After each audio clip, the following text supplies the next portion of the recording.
Hello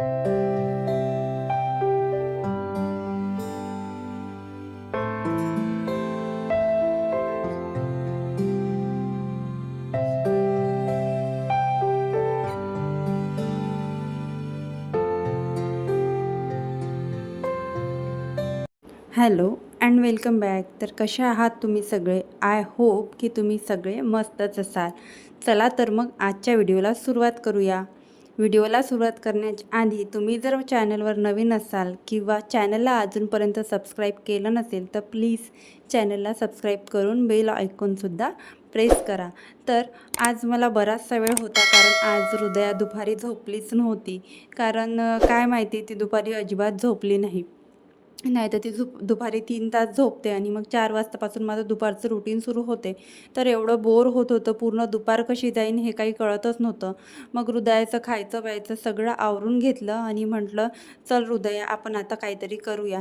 मी जर असं काही करत असली ना किचनमध्ये वगैरे तर मग तिला पण खूप असा इंटरेस्ट येतो आणि ती पण माझ्या मागे, तिचं पण सुरू असते, चलो मम्मा आपण भी साफसफाई करेंगे. तर ती पण येते माझ्या मागे मागे.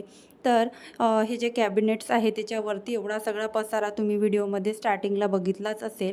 मिस्टरांचं कसं आहे, हात त्यांचा ते उंच असल्यामुळे हात त्यांचा वर जातो आणि कुठे पण काही ठेवून देतात, व्यवस्थित घेऊन व्यवस्थित कधीच ठेवत नाही. आणि मला पण खूप असा वरती चढायचा कंटाळा येतो कारण मला इथून सामान घेता येत नाही. मी काउंटर टॉपवर चढून सामान खाली घेते आणि तिकडच्या साईडचं स्टूलवर चढून सामान खाली घेते आणि खाली घ्यायसाठी पण हातातून कोणीच नसतं. मला ते आधी खाली ठेवावं लागतं काउंटर टॉपवर आणि नंतर मग ते वरती ठेवावं लागतं. तर असं खूप इथे सर्कस होते. तर त्यामुळे मग मी अवॉइडच करते इथं स्वच्छ करायला. आणि इथे बघा किती धूळ साचली होती. अगदी तिथे स्टार बनवला मी धुळेचा. तर धुळीचा स्टार तिथे तयार झाला. म्हटलं हे सुद्धा ऑर्गनाईज करून घेऊया. आतमध्ये एवढी धूळ येत नाही पण ओपन शेल्फमध्ये बरीचशी धूळ येते आणि बरंच तिथे स्वच्छ करावं लागतं. नेक्स्ट डे आपल्याला तिथे धूळ दिसून येते. म्हटलं आज कोरड्या कपड्याने पुसत नाही, पूर्ण एकदा जो हँडी माझा स्प्रे आहे लिक्विड सोप आणि विनेगरचा त्याने पुसून घेते म्हटलं, जेणेकरून आता उन्हाळा आहे आणि उन्हाळ्यात आपलं थोडंफार तरी डबे उघडताना सांडल्याच जातं. काही पण घ्यायचं म्हटलं तर एखादी कण तिथे सांडल्या जातो. म्हटलं व्हिनेगरच्या वासाने मुंग्या वगैरे किंवा कुठले पण किडे ते दूर राहतील किचनपासून. तर पूर्ण एकदा पुसून घेतलं. आणि याचा पण प्रॉब्लेम सेम आहे, फक्त मी एक खालचं जे आहे शेल्फ ते रिकामं केलं आणि सगळं चिच्च्या भरण्या ज्या होत्या त्या काउंटर टॉपवर ठेवल्या आणि वरचं शेल्फ रिकामं करायच्या वेळेस सगळ्या भरण्या खाली ठेवल्या आणि त्या वरती लावणार आहे. कारण हे सगळं मला काउंटर टॉपवर नेऊन ठेवावं लागतं आणि तिथून मग परत स्टूलवर चढून वरती लावावं लागतं. त्याच्यामागे खूप मोठी सर्कस आहे आणि खालती ठेवा आणि वरती उभं राहून हे सगळं ठेवा. उंच आहे, माझा हात पुरत असा पोहोचतच नाही तिथे. त्याच्यामुळे मग मी असंच साफ करत असते. आणि डबे घासायचं म्हटलं तर डबे माझे जेव्हा जेव्हा डबे रिकामे होतात, समजा आपलं दर महिन्याच्या लास्टला शेवटी डबे पूर्ण रिकामे होत जातात, तर तेव्हा मी हे डबे घासायचं काम दुपारच्या वेळेत करत असते. मला दुपारच्या वेळेस बराचसा टाईम असतो आणि सकाळच्या वेळेत वेळच नसतो कारण कपडे एवढे धुवायचे असते आणि कपडे धुणी भांडे करून करून आणि घर वगैरे स्वच्छ करून मी थकून जाते आणि मग असं वाटत नाही की एकतरी डबा आपण घासूया. तर मी काय करते, असं दुपारी मला वेळ भेटला तर दुपारच्या वेळेमध्ये मी मस्त सगळे डबे वगैरे घासून घेते आणि मग मस्त उन्हात ठेवून देते. गॅलरीमध्ये दुपारच्या वेळेला ऊन असते आणि सकाळच्या वेळेला माझ्या गॅलरीमध्ये ऊन नसतं. तर मग मी अशा प्रकारे दुपारच्या वेळेला हे किचनचे कामं करत असते, म्हणजे डब्यांचे वगैरे. आणि तसं पण आपल्याकडे आपण ह्या गोष्टी फॉलो करतो, म्हणजे दर 6 महिन्याला असे डबे वगैरे घासून व्यवस्थित रचत असतो. तुम्ही पण करता का? मला कमेंटमध्ये नक्की सांगा. म्हणजे आपण दिवाळीत तर सगळे डबे वगैरे स्वच्छ करून ऊन दाखवून त्या डब्यांमध्ये सगळे आपण भरत असतो आणि सेम प्रोसेस आपण उन्हाळ्यात मे महिन्याला आपण करतो. मे महिन्याला ऊन खूप अशी कडक असतो, उन्हाचा तडाखा जास्त असतो वातावरणामध्ये. तर आपण सगळं जे आहे आपलं वाळवणाचे पदार्थ ते सगळे आपण ऊन दाखवतो, त्या डब्यांना ऊन दाखवतो आणि सगळी ऊन दाखवून ते डबे परत भरतो आणि सगळे व्यवस्थित लावत असतो. आपण दिवाळीला आणि उन्हाळ्याला असं करत असतो. तुम्ही पण करता का? मला नक्कीच सांगा. तर वाळवणाचे पदार्थ तर मी काही केलेच नाही. केले असते तर तुमच्याशी शेअर केले असते. आणि वाळवणाचे पदार्थ करता सगळं येते मला आणि करायला पण खूप आवडतं. सगळ्या गोष्टीमध्ये इंटरेस्ट आहे.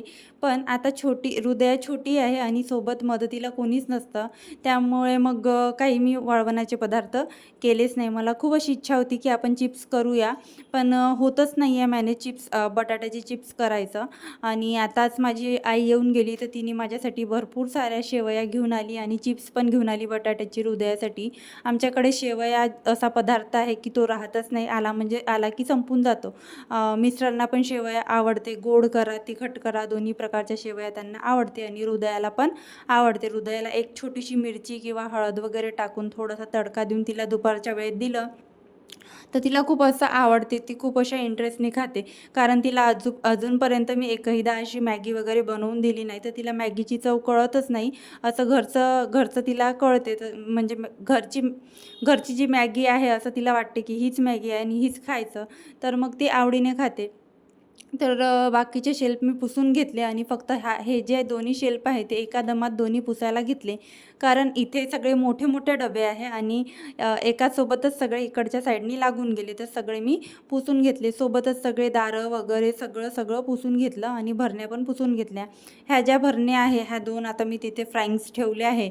त्या आता रिकाम्याच व्हायला आल्या आहे. एकदा की दोनदा तरी आपण हे फ्राईंग्स तळले की मला त्या भरण्या आता रिकाम्या करून घासायला बरं होते किंवा लोणचं वगैरे काही भरायला होते. तर आता मी आईला सांगून ठेवलं आहे की माझ्यासाठी मस्त सगळं वाळवणाचं करून ठेव, पापड वगैरे सगळं मी येईन आणि घेऊन जाईल. आता आई आहे आपली तोपर्यंत आपल्यासाठी सगळं करून पाठवते. तिला म्हटलं नाही तरी ती पाठवतेच. आता शेवया तर आणून दिल्या, पण आता शेवया माझ्या आणलेल्या तशाच आहे, खाण्यात काही आल्या नाही. हृदयाचं इतक्यात तिला असं डोसे वगैरे, पराठे वगैरे खूप खायला आवडत आहे. तर शेवया तिने काही खाल्ल्या नाही, तर त्या तशाच पडून आहे. तर मग मी आईला म्हटलं की पापड वगैरे बनव, पापड वगैरे आवडतं. तसं मी माझ्या गावाकडूनच सगळं जे आहे घेऊनच येत असते माहेरी जाते तेव्हा. तर आईला सांगितलं आहे. तर म्हटलं सगळे वाळवणाचे पदार्थ जेव्हा आपण घेऊन येऊ तर आपल्याला डबे रिकामे लागतील. आणि काही असे डबे होते ते त्यामध्ये बिनाकामाचं सामान भरलं होतं. वाळवणाचे पदार्थ रिकामे झाले होते, संपले होते आणि डब्यांमध्ये उगीच काही काही ठेवलं होतं. ते म्हटलं नको, हे सगळं आपण रिकामं करून ठेवूया. वेळेवर धावपळ नको, मग सगळं बाहेर ठेवावं लागतं आणि हृदयात सगळ्या याचा बारीक बारीक गोष्टी राहते. शेवया राहतं, कुरडया राहतं, त्याचा सगळा पापडांचा वगैरे चुरा करून टाकते. तर मग आपले डबे जर धुवून वगैरे ऊन वगैरे दाखवून आपण छान त्याच्यातलं मॉइश्चर काढून टाकलं तर आपले ते डबे छान रिकामे राहतात. तर अशा हिशोबाने मी सगळी स्वच्छता करायला घेतली आणि आता स्प्रे वगैरे करून सगळ्या भरण्या व्यवस्थित लावून ठेवल्या. तर आता मुंग्यांची पण मला भीती नाही. आणि इकडचं पण सगळं पुसायला घेतलं. इथलं जे सगळं सामान आहे ते वरती ठेवलं आणि असे छोटे-छोटे कापड आपण ठेवायला पाहिजे स्वच्छता करायसाठी. एक छोटा कापड परत घेतला. ह्या ज्या सगळ्या वस्तू असते आपल्या, त्या वस्तू सगळ्या मी पुसून घेतल्या. इथे मी मनी प्लांट वगैरे ठेवते आणि छोटे 2 बैलं. तुम्ही प्रत्येक असं व्हिडिओमध्ये मी जेव्हा हे कॅबिनेट व्यवस्थित करते तेव्हा तुम्ही बघितलंच असाल. आणि या कॅबिनेट्समध्ये जेवढ्या भरण्या मावतील तेवढ्याच मी ठेवते आणि जास्त असा त्या काचांवर भार होणार नाही याची काळजी घेते. कारण आमच्या ओनर काकूंनी मला सांगितलं की त्या जे मधात पार्टेशनमध्ये काच लावले आहे तिथे खूप जास्त अशा भार होईल, असं वस्तू ठेवत जाऊ नको. तर मग सगळा माझा किराणा इकडे छोटी टाकी असते तिथे मी ठेवत असते आणि अर्धा किलो माझं सामान तिथे आरामात राहतो. आणि काही भरण्या 1 किलोच्या आहे त्या साईडच्या इथे राहते, म्हणजे अर्धा ते 1 किलो किंवा 2 किलोपर्यंत कॅपॅसिटीपर्यंत मी सगळं सामान तिथे ठेवतं. आणि दोघांना एवढा किराणा पण लागत नाही, दोघांचं व्यवस्थित तिथे मावतं. आणि काही हे जे मोठे डबे आहे, हे दोन जे मोठे डबे आहे ज्याचे लाल कलरचे झाकणं आहे ते कॅबिनेट्समध्ये मावतात. आणि तो जो मोठा डब्बा आहे त्यावर मोठे मोठे पिंक कलरचे फ्लावर्स आहे, तो डबा कॅबिनेट्समध्ये मावतच नाही. तर त्या डब्याला मला इकडे तिकडे ठेवण्यामध्ये खूप परेशानी जाते, मला तो अजिबात आवडत नाही. पण काय होते ना, त्या डब्याचं एवढे म्हणजे जास्त काही असलं, चिवडा वगैरे केला असला बड्डेला हृदयाच्या वगैरे किंवा कोणताही, आता मला खूप असा तो डबा कामात आला आहे. तर त्या डब्याची मला मग वेळ आल्यावर गरज भासते. आणि आता माझ्याकडे शेवळ्या पण खूप प्रमाणात जमा झाल्या आहे. शेवयाचं मी काही केलंच नसल्यामुळे खूप सारं असं जमा झालं असल्यामुळे म्हटलं हा डबा आता स्पेशली आपण सगळे शेवया ज्या आहे त्यामध्येच ठेवूया. तर मी डबे घासायला घेतले आणि आता टेम्परेचर एवढं आहे तर आमच्याकडे खूप जास्त टेम्परेचर असतं तर पाणीसुद्धा नळाला गरम येते. म्हटलं धुवून घेऊया डबे पण छान धुतल्या जातात गरम पाण्याने आणि वेगळं गरम पाणी पण डबे घासायला लागत नाही. सगळी क्लिनिंग केली आणि खाली जो कचरा होता तो सगळा फेकून दिला आणि इथे 5:30 वाजता मी आली, म्हणजे टेम्परेचर कमी झाल्यावर. आणि 5:30 वाजता हे सगळे पॉट्स आहेत झाडांचे ते सगळे धुवायला घेतले. काय होते ना, ह्या झाडाच्या पॉट्समध्ये आपण पाणी वगैरे टाकून ठेवतो तसं आमच्या पाण्यामध्ये क्षार शेवाळ काहीच नाही. आम्ही डिरेक्ट नळाचं पाणी पिऊ पण शकतो. पण काय होते, ठेवून ठेवून जे त्या रूट्स असतात ना झाडांच्या त्याला असा चिकटावा येतं आणि त्याच्यामुळे पण शेवाळ साचू शकतो. पाण्याचा जरी आपला काही प्रॉब्लेम नसला, आपण फिल्टरचं जरी पाणी झाडांसाठी वापरत असलो, पण त्या झाडालाच असा शेवाळ धरून येतो पाण्यामध्ये ठेवल्यामुळे. तसं पण कोणतं पण पाणी 15 दिवसाच्या वर ठेवलं तर त्यामध्ये कुठलीही वस्तू खराब होतेच. तर त्यामुळे म्हटलं हे जे झाडं आहे ते सगळे व्यवस्थित स्वच्छ करून घेऊया. तसंच हा जो एक माझा पॉट आहे तो मी फ्रीजवर ठेवत असते. तर ह्या पॉटचं असं आहे, याला पाण्याने धुवू शकत नाही कारण याला समोर फ्लावर आहे ते असे कागदी तर नाहीच आहे, कापडाचे आहे, तर ते खराब होतात. म्हणून मी असा एक ब्रश ठेवते. ज्या माझ्या बॉटल्स आहे त्यामध्ये माझा हात पोचत नाही आणि तिथचं चिकटपणा साफ होत नाही, शेवाळ वगैरे साफ होत नाही, तर तिथे मी अशा ब्रशनी स्वच्छता करत असते.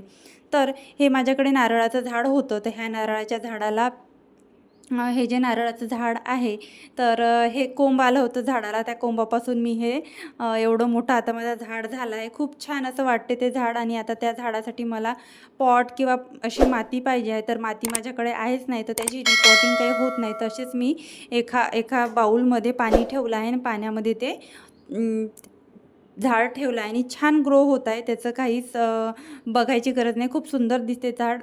सगळीकडचे जिथे जिथे मी प्लांट ठेवते घरामध्ये तिथे तिथे सगळीकडे प्लांट ठेवले आहे. अशा प्रकारे तुम्हाला व्हिडिओमध्ये दिसतातच मी कुठे कुठे माझे प्लांटचे पॉट ठेवले आहे. तर अशा प्रकारे मी वरचा भाग सेट केला आहे, तिथे पण प्लांट ठेवून दिले आहे. असं मनी प्लांटची जी एक छोटी कुंडी होती ती ठेवली आहे. तर कसा वाटला तुम्हाला माझा आजचा व्हिडिओ आणि कसं वाटलं मी हे सगळं सेट केलं ते मला कमेंटमध्ये नक्की सांगा. आणि व्हिडिओ आवडला असेल तर व्हिडिओला एक लाईक आणि चॅनलला सबस्क्राईब करायला विसरू नका. Bye bye.